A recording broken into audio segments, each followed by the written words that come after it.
Get your bags and get off this plane right now. We don't tolerate thieves in first class." The scream tore through the silence of the cabin, freezing every passenger on Flight 294. A 17-year-old girl sat stunned, juice dripping from her lap, where the flight attendant had, accidentally, knocked a glass moments before. The attendant, a woman named Brenda with a sneer carved into her face, thought she had the power. She thought she could humiliate a child and get away with it.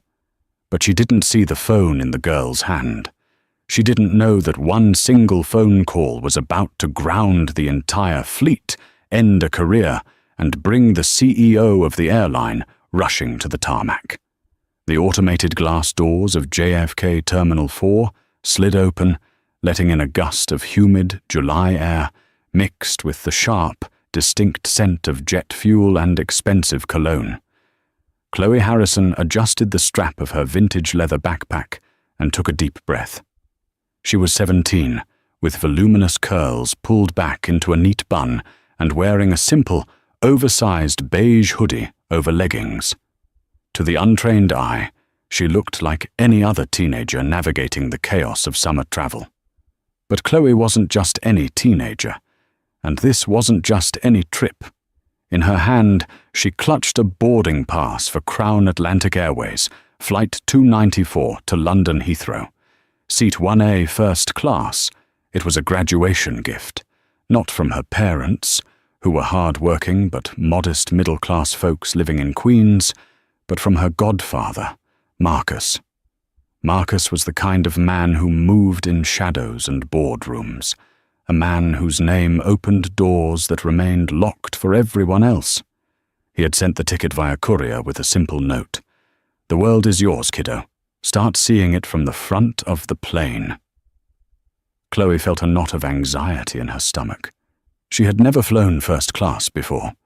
Her family usually flew economy, crammed into the middle seats near the bathrooms, sharing a bag of pretzels 3 ways. Walking toward the dedicated first-class check-in line, she felt the weight of imposter syndrome pressing down on her shoulders. "Next," the agent at the counter called out, not even looking up from his screen. Chloe stepped forward, placing her passport and ticket on the cool marble counter. The agent, a man named Steve with tired eyes and a coffee stain on his tie, glanced at the documentation. He paused. He looked at the ticket, then at Chloe, then back at the ticket. "Seat 1A?" Steve asked, his eyebrows raising slightly. "You're traveling alone?" "Yes, sir," Chloe said, her voice polite and steady. "Just me." Steve typed something rapidly on his keyboard. The rhythmic clacking seemed to echo loudly in the quiet, carpeted zone of the premium check-in. "All right, Miss Harrison. Everything looks in order. You have access to the Diamond Lounge if you'd like to wait there before boarding." "Thank you," Chloe smiled, taking her boarding pass back. She turned to leave, feeling a surge of relief. That wasn't so bad. But as she walked away, she didn't notice the lingering stare of a woman standing near the baggage drop-off. The woman was dressed in the pristine, navy blue uniform of Crown Atlantic Airways. Her name tag read Brenda St. James, Senior In-Flight Manager. Brenda was 52 years old, and she wore her bitterness like a second skin. She had been flying for 30 years, and in her mind, the glamour of the skies had long since rotted away, replaced by entitled passengers, shrinking legroom, and union disputes. She watched Chloe walk toward security with narrowed eyes. "Unbelievable," Brenda muttered to a junior flight attendant, a nervous young man named Liam. "Did you see that?" "See what, Brenda?" Liam asked, adjusting his tie. "That kid," Brenda gestured with her chin toward Chloe's retreating figure. "Walking around with a Diamond class ticket. Probably used her parents' miles or stole it. Look at how she's dressed. Hoodies in first class? The standards have gone to hell." "Maybe she's famous?" Liam suggested, shrugging. "TikTok star or something," Brenda scoffed, a harsh, grating sound. please. She looks like trouble. I can smell it. Mark my words, Liam. That one is going to be a headache. I'm not letting my cabin turn into a zoo today. Brenda grabbed her roller bag and marched toward the crew security lane, her heels clicking aggressively against the polished floor. She had already decided that today she was the law, and she didn't like the look of the defendant. Meanwhile, Chloe navigated security with ease and found herself in the Diamond Lounge. It was a different world. Soft jazz played from invisible speakers. There was a buffet of fresh salmon, artisan cheeses, and warm pastries. Businessmen in three-piece suits whispered into phones, discussing mergers and acquisitions. Chloe grabbed a sparkling water and found a quiet corner by the window, watching the massive Boeing 777 being prepped at the gate.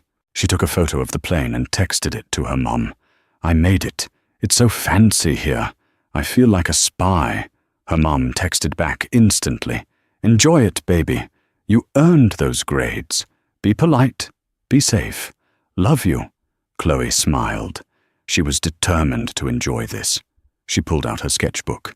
She was an aspiring fashion designer, headed to London for a summer intensive course at Central St. Martin's.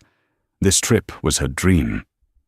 When the boarding announcement finally came, Chloe waited until they called for first class and Diamond Club members. She gathered her things, her heart fluttering with excitement. She walked down the jet bridge, the cool air of the tunnel hitting her face. At the door of the aircraft, Brenda St. James was waiting. She stood like a sentry, her hands clasped in front of her, her smile tight, and failing to reach her cold, calculating eyes. "Welcome aboard," Brenda said mechanically to the man in front of Chloe. Then, Chloe stepped up. She held out her boarding pass. Brenda didn't take it immediately. She looked Chloe up and down, her gaze lingering on the hoodie, the sneakers, the natural hair. It was a look of pure, distilled judgment. "Boarding pass," Brenda said, her voice dropping an octave, losing all warmth. Chloe handed it over. Brenda squinted at it, tilting it toward the light as if looking for a forgery. "Seat 1A," Brenda read aloud, her tone dripping with skepticism. "This is the bulkhead seat, first class." "Yes, ma'am," Chloe said. "Are you sure you're in the right line, sweetie?" Brenda asked, leaning in slightly. "Economy boarding is in 20 minutes. Group 5. The condescension was thick enough to cut with a knife. Chloe felt her cheeks warm, but she remembered her mother's advice. Always keep your composure. "I'm sure," Chloe said firmly. "My ticket is for 1A. Brenda let out a short, sharp sigh through her nose. She handed the ticket back, shoving it slightly into Chloe's chest. "Right. Turn left. Don't block the aisle." Chloe moved past her, entering the first-class cabin. It was magnificent. Wide, lie-flat leather seats, massive entertainment screens, and a personal amenity kit waiting on the side table. Seat 1A was the best spot on the plane, offering total privacy. Chloe placed her backpack in the overhead bin. As she was struggling slightly to push it back to make room for the closing mechanism, she felt a hand clamp over her wrist. She jumped and turned around. It was Brenda. "That bin is for paying first-class passengers only," Brenda hissed, her voice low so the other passengers wouldn't hear the venom, but loud enough to humiliate. "Crew equipment goes in here. Move your bag to row 10. "Row 10? Chloe frowned. "But that's back in premium economy. I'm sitting right here." "I need this space for emergency equipment," Brenda lied smoothly. "Move it. Now." Chloe looked around. The bin was clearly empty, aside from her bag, but she didn't want to start a fight before the plane even took off. "Okay," Chloe whispered. She took her bag down. "Can I just keep it under my seat?" "Not in the bulkhead.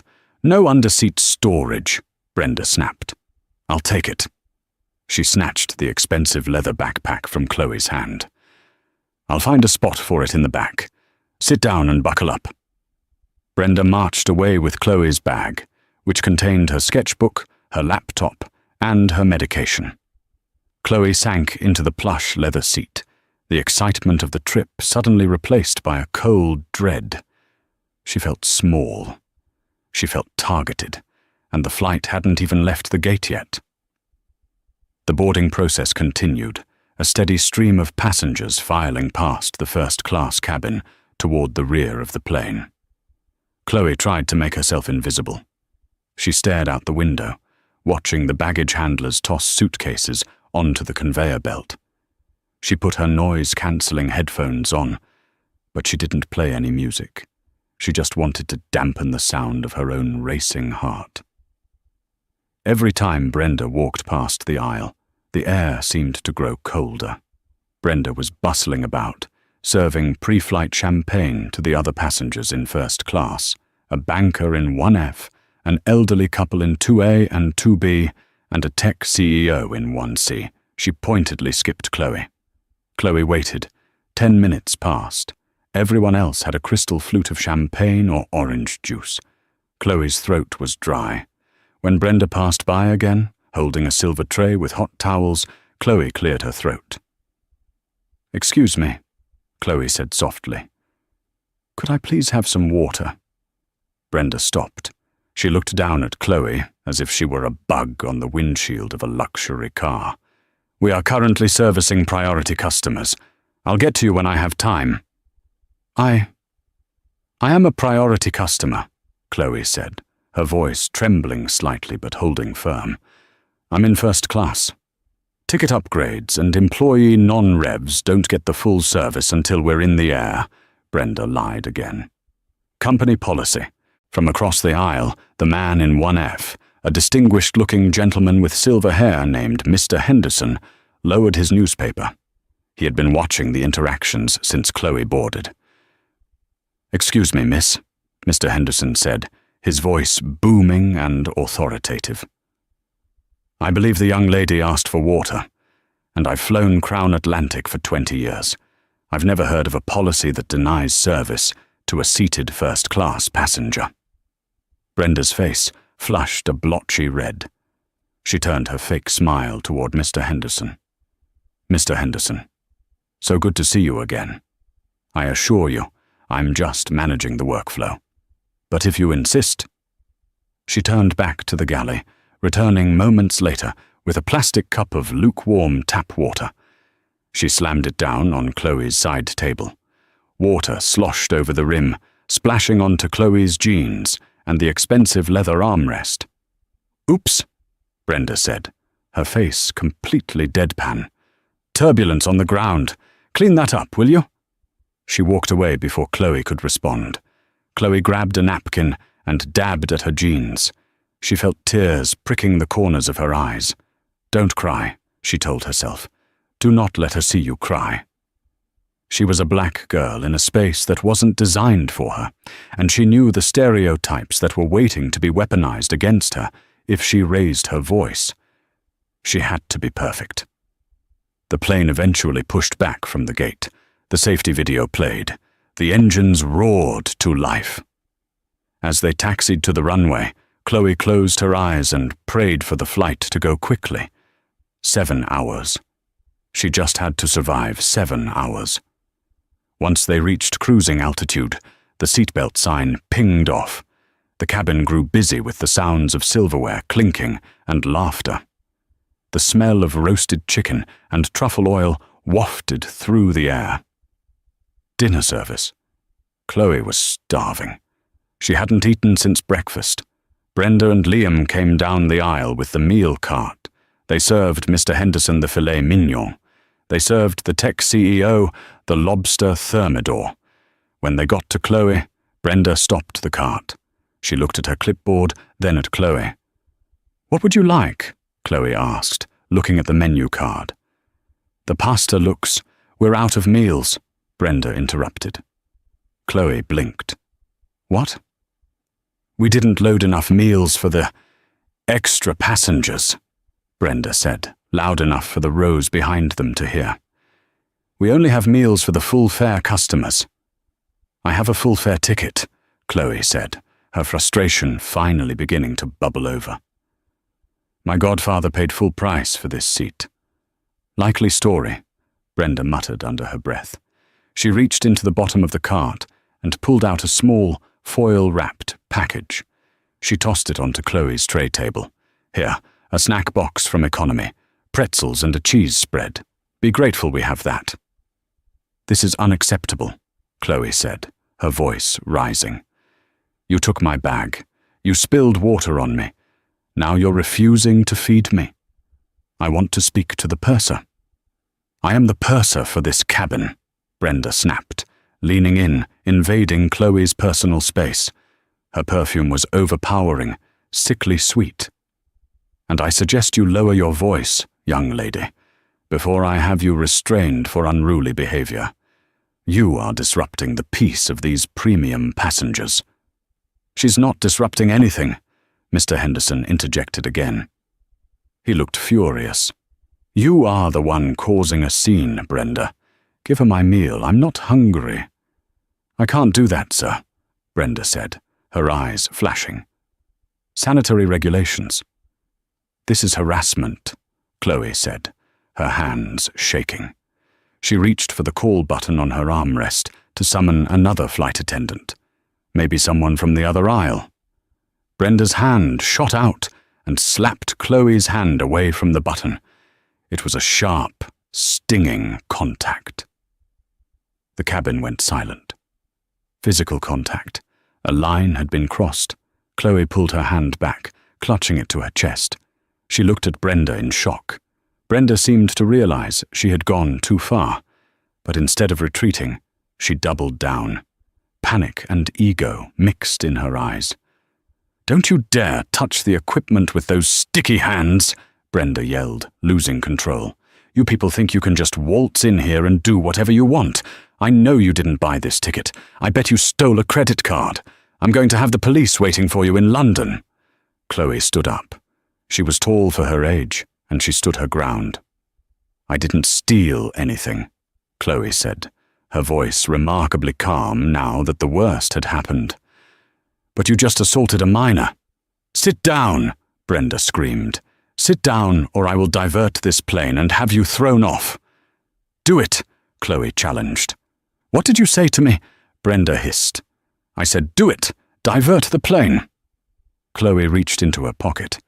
She realized her phone was still there. She hadn't put it in the bag Brenda stole.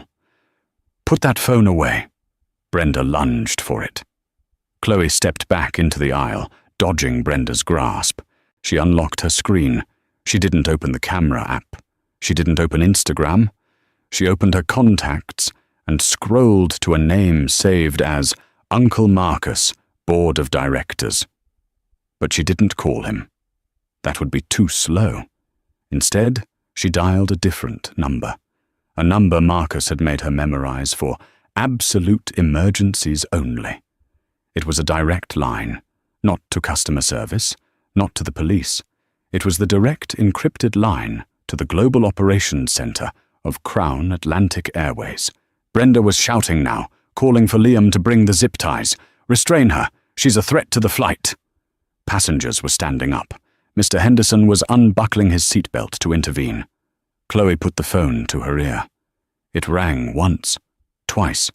Global Ops Director Vance speaking. A deep voice answered instantly. Director Vance, Chloe said, her voice cutting through Brenda's screaming like a razor. This is Chloe Harrison. Authorization code Alpha 90 Zulu 7. I am on flight 294. I am being physically assaulted by a crew member.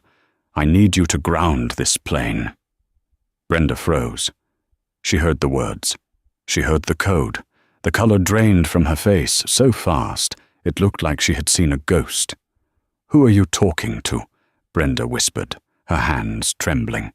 Chloe didn't answer her. She looked Brenda dead in the eye and spoke into the phone. Did you copy that, Director? Copy, Miss Harrison, the voice on the phone said, sounding alarmed. We are tracking your transponder. I'm patching in the captain immediately. Stay on the line.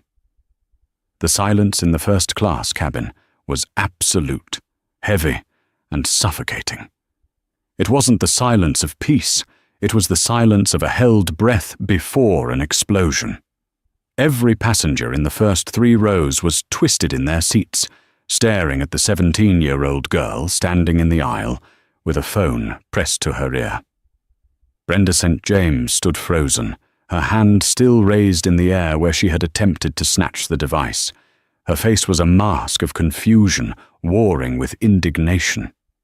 She had heard the code, Alpha Niner Zulu 7, but her brain refused to process it. That was a board-level security clearance code. It was a code reserved for the families of the majority shareholders, the people who owned the very steel Brenda was standing on. It was impossible. This girl in the hoodie?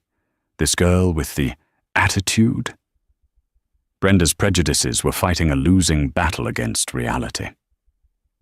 "I'm still here, Director," Chloe said into the phone, her eyes locked on Brenda's.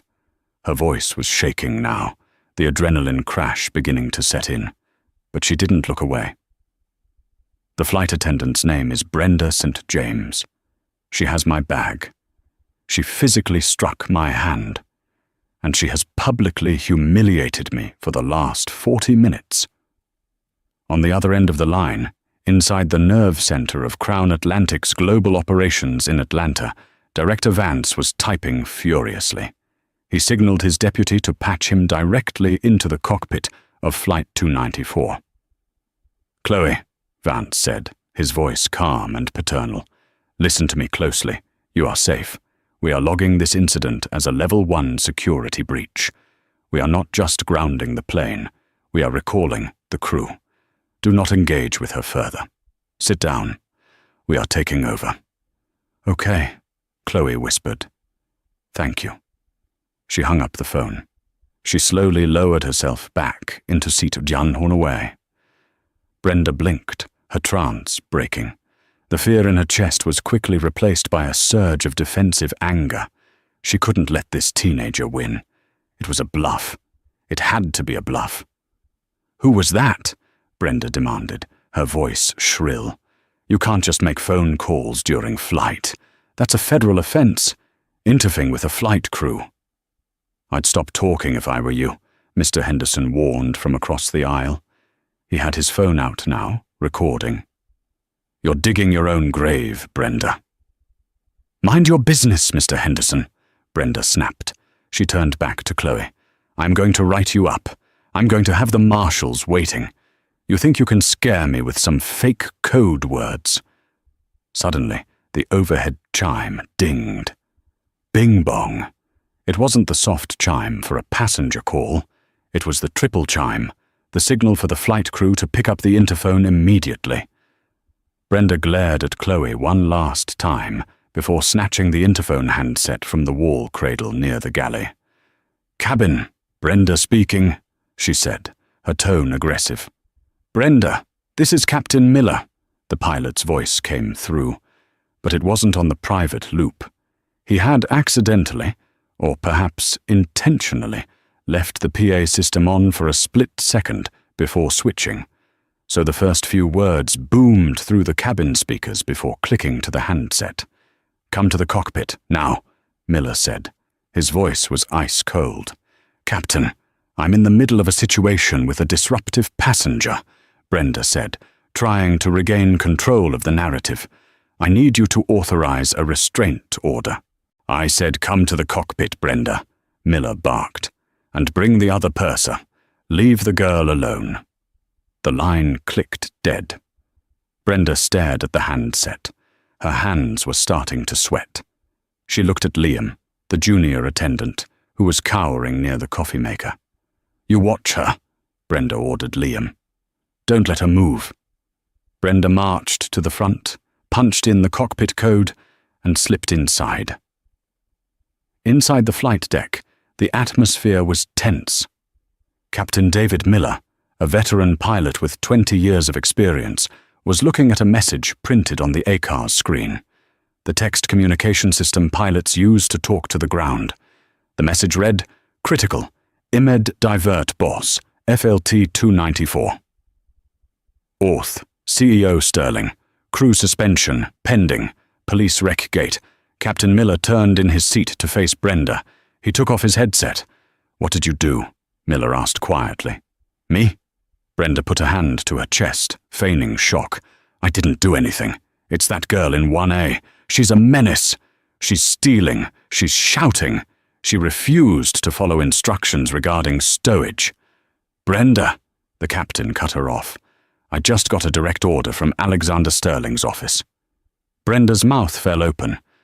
Alexander Sterling, the CEO of Crown Atlantic, the billionaire who had bought the airline 3 years ago and turned it around. "Mr. Sterling?" Brenda squeaked.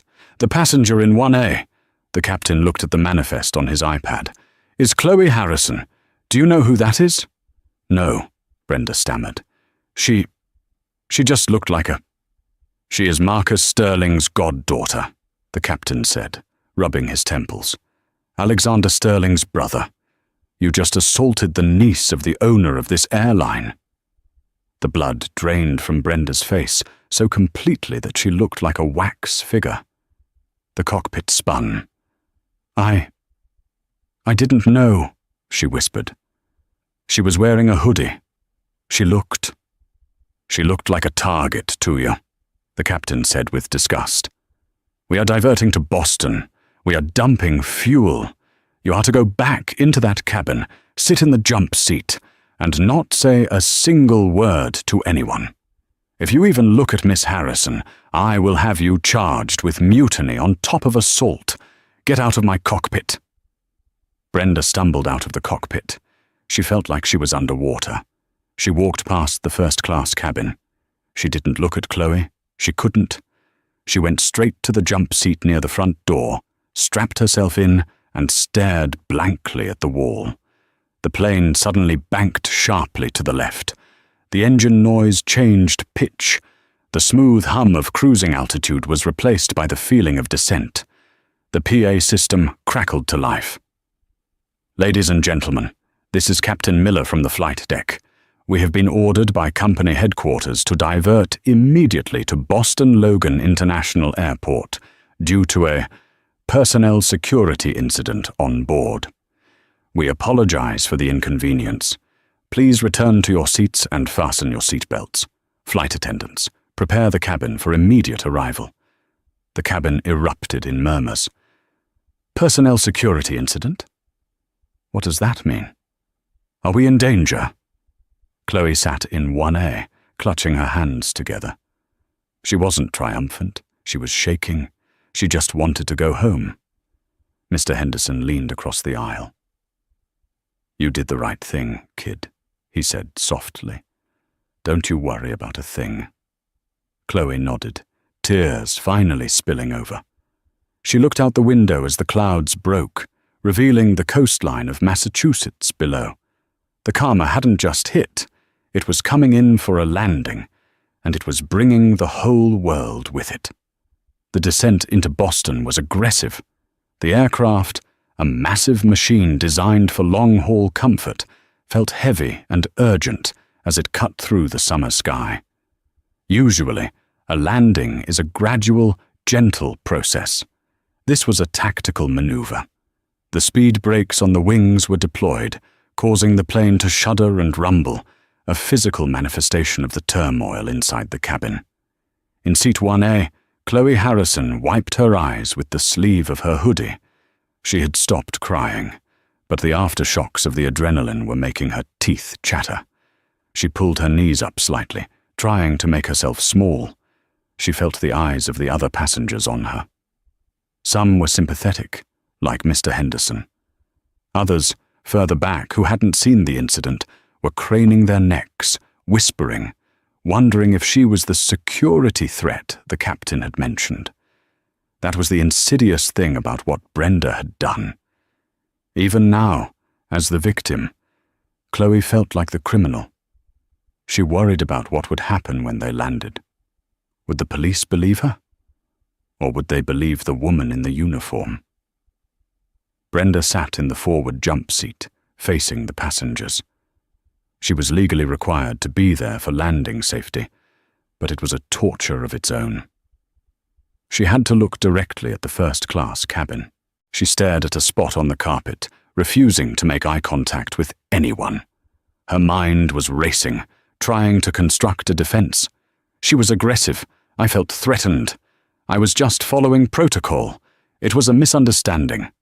But deep down, Brenda knew. She knew the moment she had slapped that hand, she had ended her life as she knew it. "Cabin crew, seats for landing," Captain Miller's voice boomed. The wheels dropped with a heavy thud clunk, locking into place. The ground rushed up to meet them. The runway at Logan Airport was a grey strip amidst the green grass and blue water of the bay. The tires screeched against the tarmac, smoke puffing from the rubber as the reverse thrusters roared, throwing the passengers forward against their seatbelts. The plane slowed rapidly, exiting the runway not toward the passenger gates, but toward a remote section of the tarmac usually reserved for private jets and cargo. Chloe looked out the window. She gasped. There wasn't just a jet bridge waiting. There was a convoy, 3 black SUVs with tinted windows, 2 airport police cruisers with lights flashing silently, and a sleek silver sedan that looked out of place among the utility vehicles. The plane came to a halt. The fasten seatbelt sign remained illuminated. The engines spooled down to a high-pitched whine. "Ladies and gentlemen, please remain seated with your seatbelts fastened," Captain Miller announced. "We have authorities boarding the aircraft. Please keep the aisle clear." The tension in the cabin was palpable. You could hear a pin drop. The forward cabin door opened.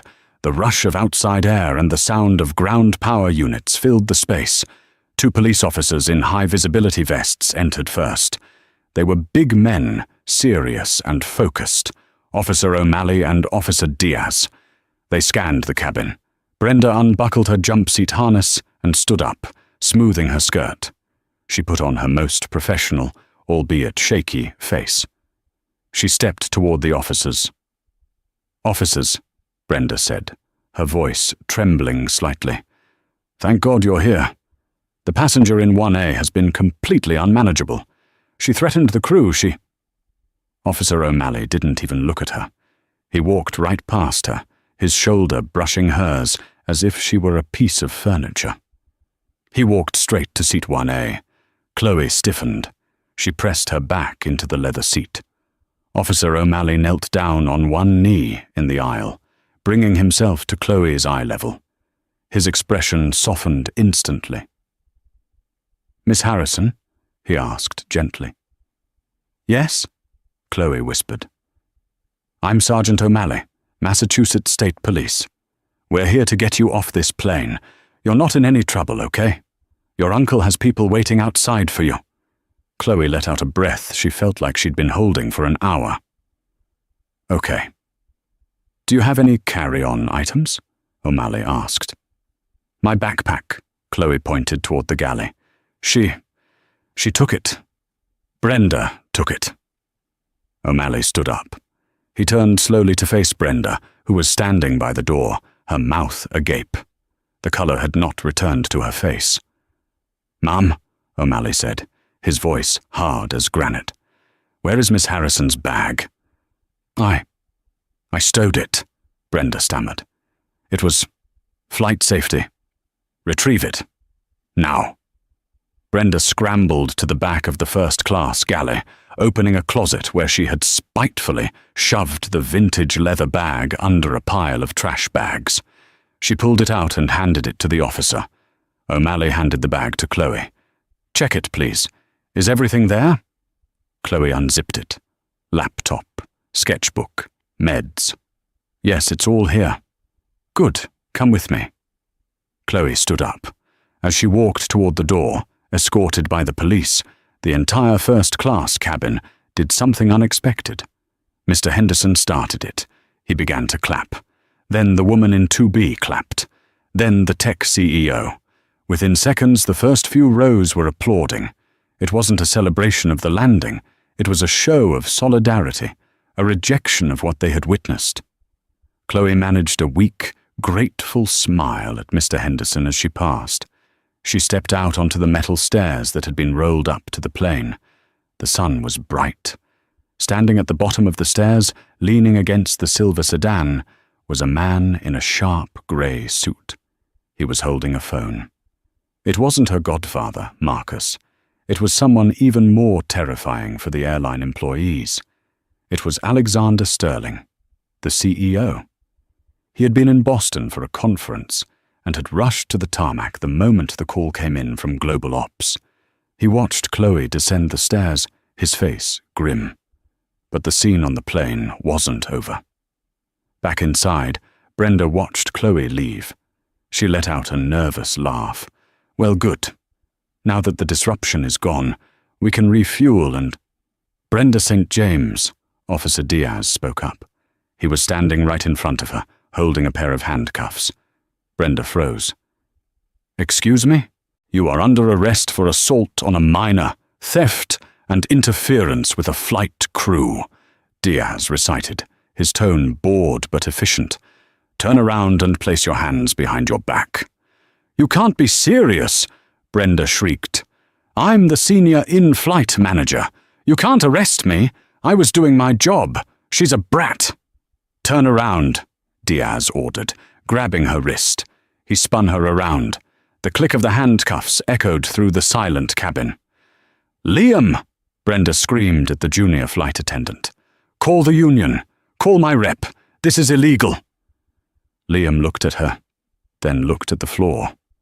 I saw you hit her, Brenda, he said quietly. I'm not calling anyone. The officers marched Brenda out of the plane. She was paraded down the same stairs Chloe had just walked down. From the tarmac, Chloe watched. She was standing next to Alexander Sterling now. The CEO placed a hand on her shoulder. I am so incredibly sorry, Chloe, Sterling said. Marcus is on his way from New York, but I wanted to be here personally. This is unforgivable. Chloe watched Brenda being shoved into the back of a police cruiser. The woman who had looked so powerful, so untouchable just an hour ago, now looked small and pathetic, weeping in the back of a squad car. Is she going to jail? Chloe asked. For a long time, Sterling said darkly. But that's just the beginning. I'm grounding this entire fleet for a mandatory personnel review. Nobody treats a passenger like that on my airline, ever. Sterling turned to his assistant.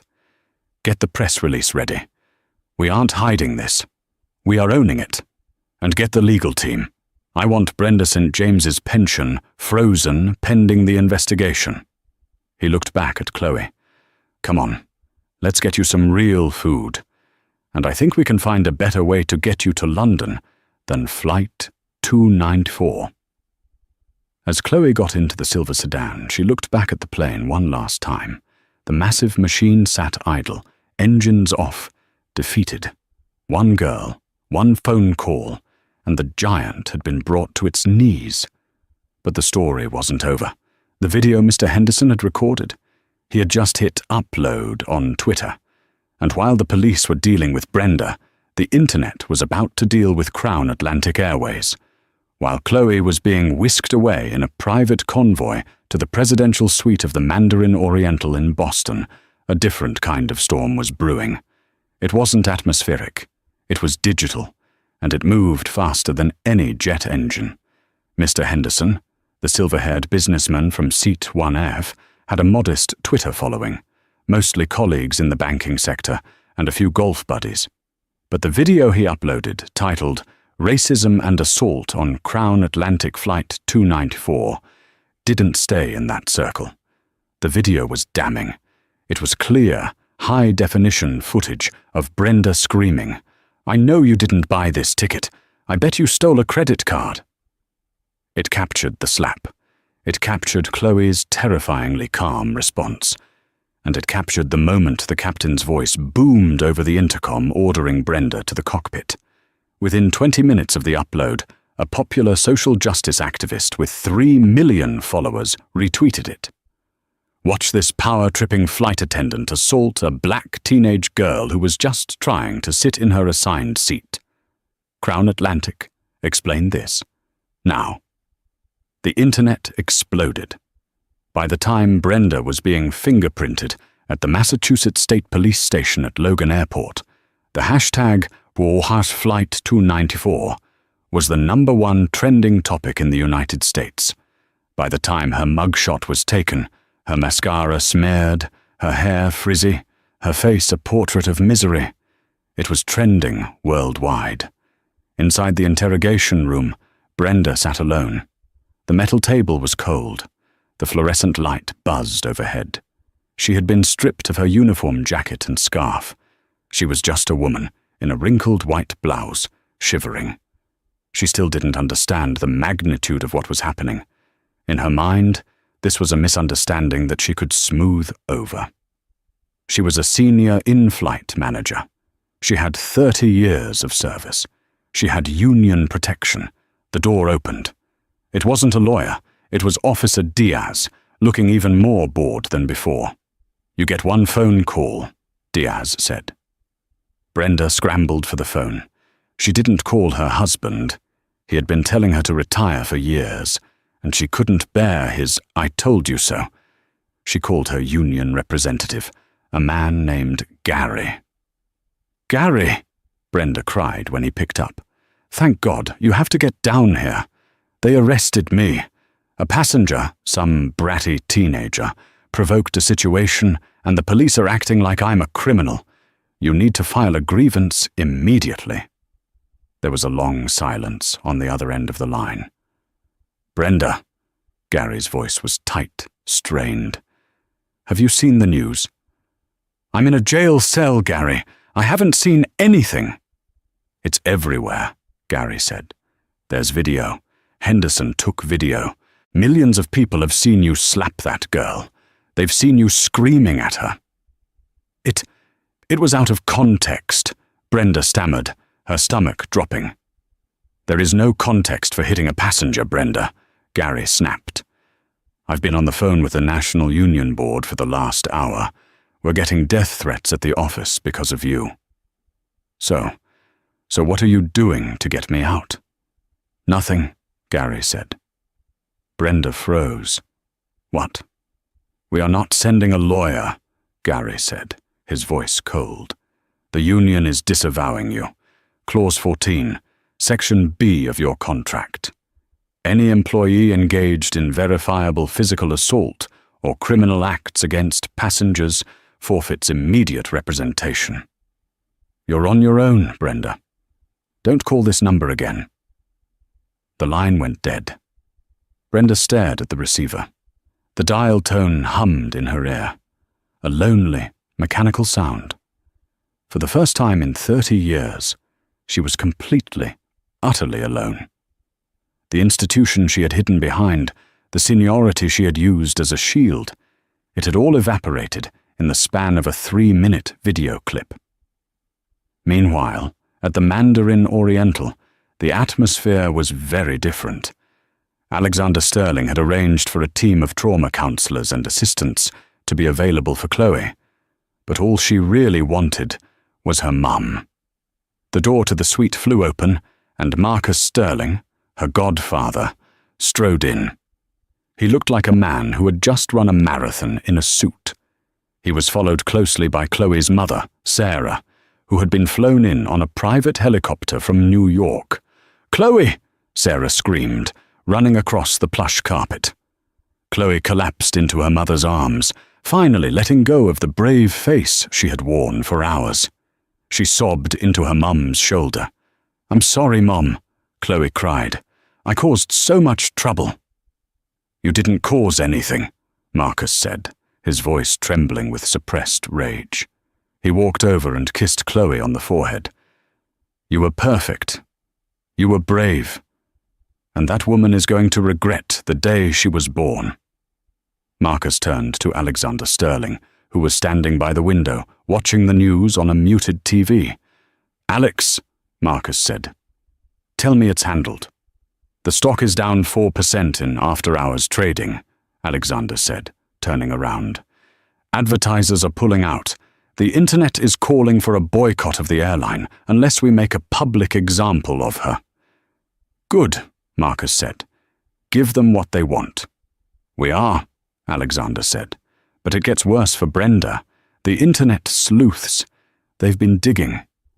He picked up a tablet and handed it to Marcus. "People started recognizing her," Alexander explained. "Previous passengers. Look at this thread." Marcus scrolled. "Aches traveler Jen. Oh my God, that's Brenda. She was on my flight to Paris last year. She threatened to kick my autistic son off the plane because he was making weird noises. She's a monster." "Quanta business flyer, I know her. She spilled hot coffee on my wife intentionally when we asked for an extra pillow.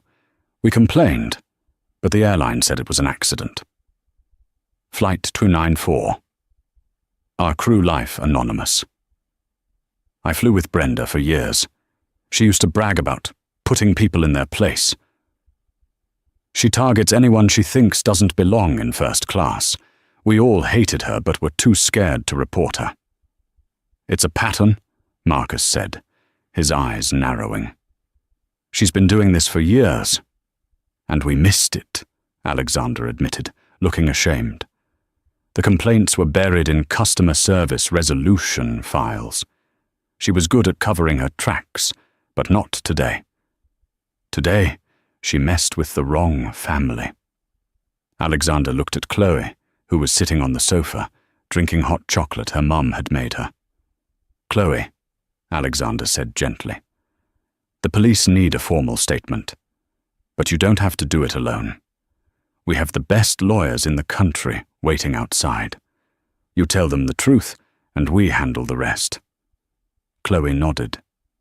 She looked at her phone. Her Instagram notifications were broken, stuck at 99 plus. She had gained 200,000 followers in 3 hours. People were calling her a hero, a symbol of grace under pressure. She wasn't just a victim anymore. She was a witness, and she was ready to testify. The following morning, the sun rose over Boston, but for Brenda St. James, it was the darkest day of her life. She had spent the night in a holding cell. No sleep, no coffee, just the smell of disinfectant and the echo of other prisoners shouting. At 9:02 a.m., she was transferred to an interrogation room. This time, across the table sat 2 people, a severe-looking woman from the district attorney's office named Ms. Gable and a man in a sharp blue suit named Mr. Thorne.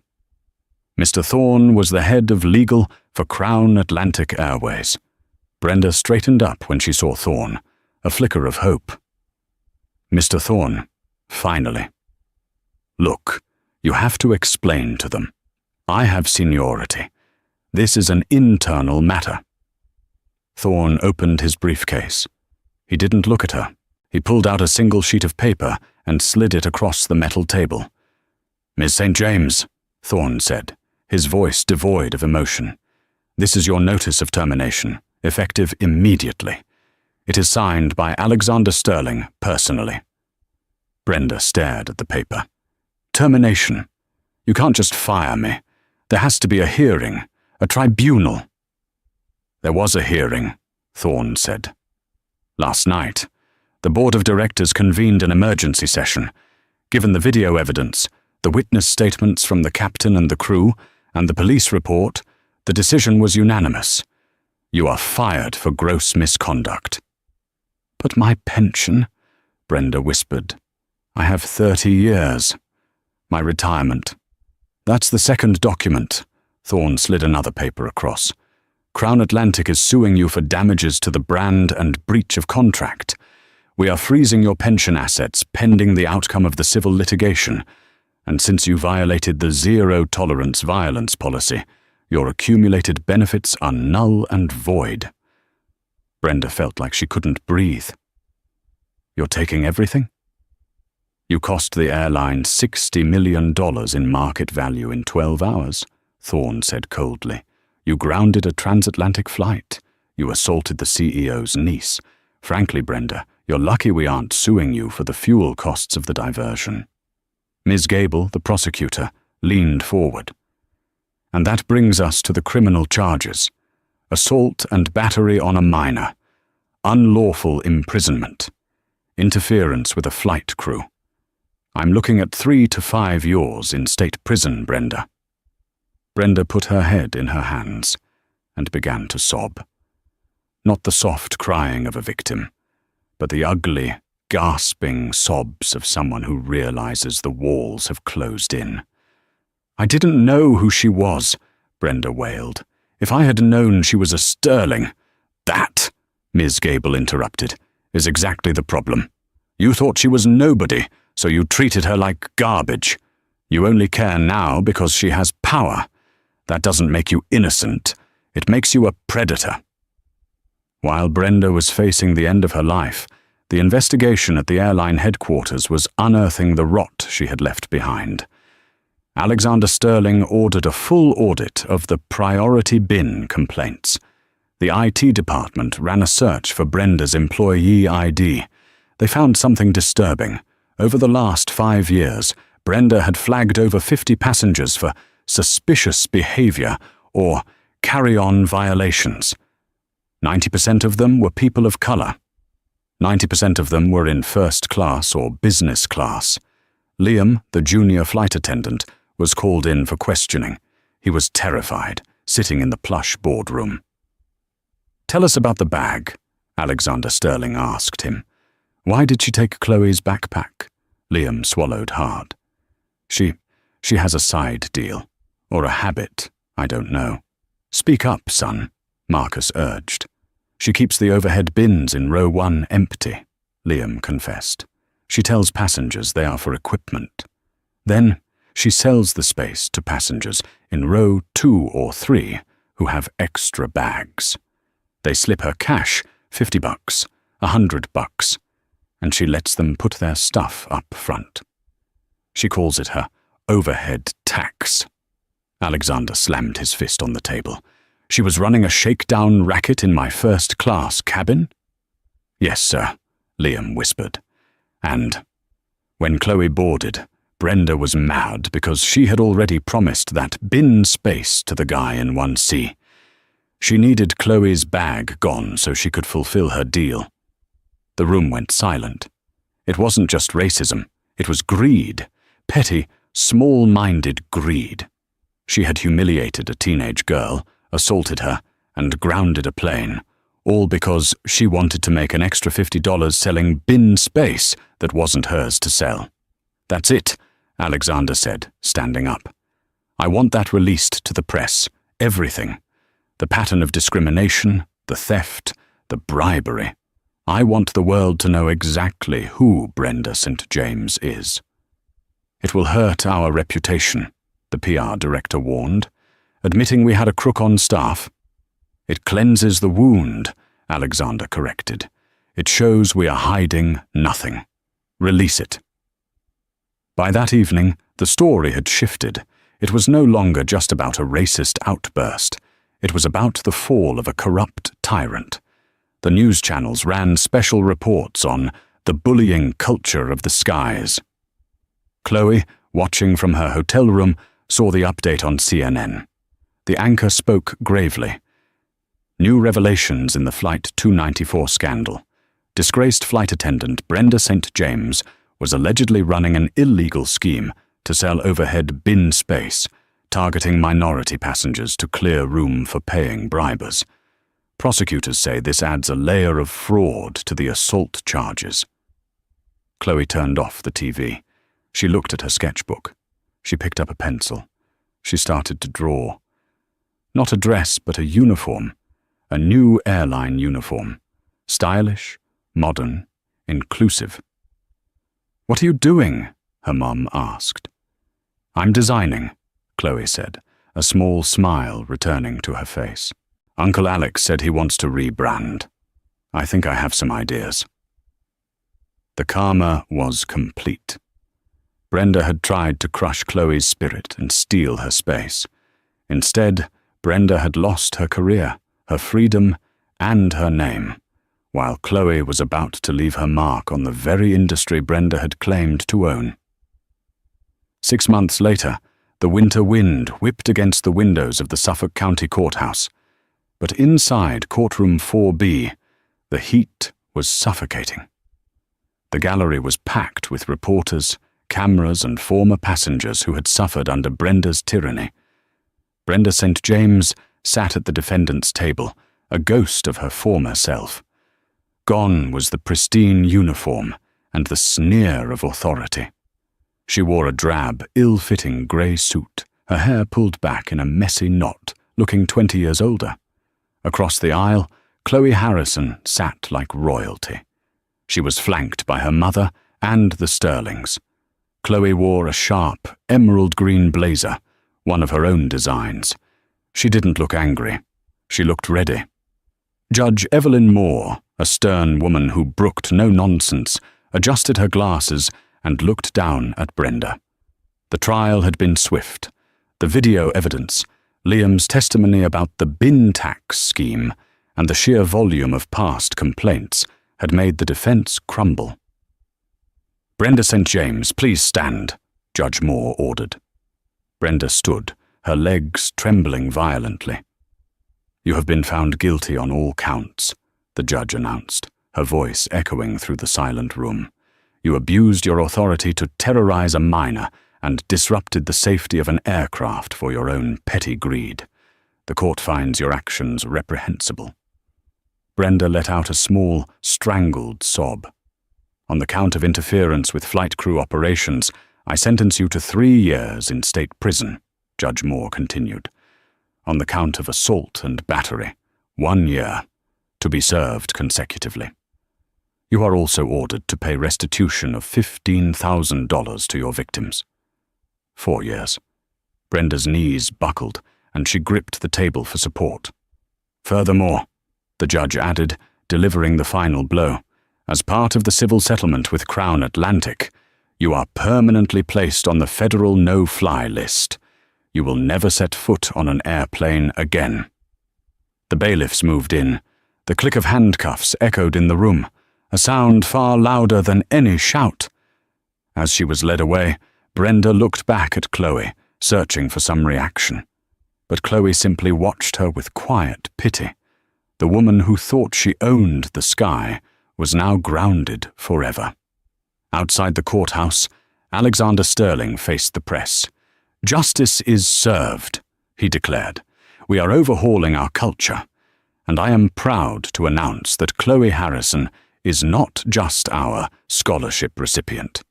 She is the lead consultant for our new uniform redesign." Chloe stepped up to the mic, smiling. "We're going to make sure the uniform represents respect, not bullying." 3 months later, Chloe sat in seat 1A on a flight to London. The cabin was bright, and the flight attendant approached her wearing a chic charcoal and emerald uniform, Chloe's design. "Can I get you anything, Miss Harrison?" the attendant asked with a genuine smile. "I'm good," Chloe said, glancing at her backpack safely stowed in the overhead bin. She looked out the window as the plane banked upward, soaring freely into the clouds. Brenda was in a cell, Chloe was in the sky, and finally, the view was perfect. And that is how one entitled flight attendant lost her career, her pension, and her freedom, all because she judged a book by its cover. Brenda thought she could bully a teenager in a hoodie, never realizing that the girl held the power to ground the entire airline with a single phone call. It's a brutal lesson in karma. Treat everyone with respect, because you never know who you're talking to. If you enjoyed this story of justice served cold, please smash that like button. It really helps the channel grow. And don't forget to subscribe and hit the notification bell so you never miss a new story. I post dramatic tales of instant karma and twists every single week. What do you think? Did Brenda deserve 4 years in prison? Or was that too harsh? Let me know in the comments below. Thanks for watching. And that is how one entitled flight attendant lost her career, her pension, and her freedom, all because she judged a book by its cover. Brenda thought she could bully a teenager in a hoodie, never realizing that the girl held the power to ground the entire airline with a single phone call. It's a brutal lesson in karma. Treat everyone with respect, because you never know who you're talking to. If you enjoyed this story of justice served cold, please smash that like button. It really helps the channel grow. And don't forget to subscribe and hit the notification bell so you never miss a new story. I post dramatic tales of instant karma and twists every single week. What do you think? Did Brenda deserve 4 years in prison, or was that too harsh? Let me know in the comments below. Thanks for watching, and I'll see you in the next video.